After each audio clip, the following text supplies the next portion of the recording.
Сәлем баршаңызға, сіздерге шиеден жасалған пирогты ұсынатын боламын. Толық нұсқасы видеоның астында. Ыдысымызға жұмыртқамызды, қантымызды салып, ағарғанша миксерлейміз.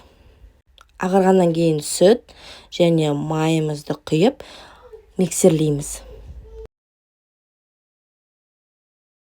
Разрыхителімізді және сейтудан өткізілген ұнымызды сеуіп миксерлеп аламыз.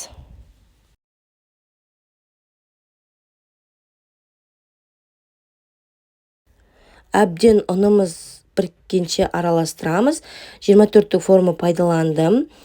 Оның үстіне салмамыздың жарты бөлігін құйып, тазартылған шиені осылай видеодағыдай қойып шығып, оның үстіне мен шоколад пайдаландым.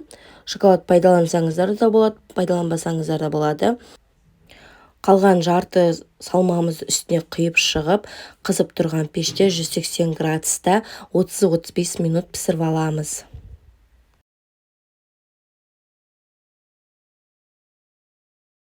Салмамызды салғаннан кейін осылай қолымызбен сілкіп пешімізге саламыз.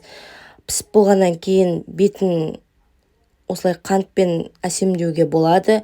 Өте жұмсақ әрі дәмді болып шықты. Сіздер де жасап көріңіздер. Ас болсын, сау болыңыздар.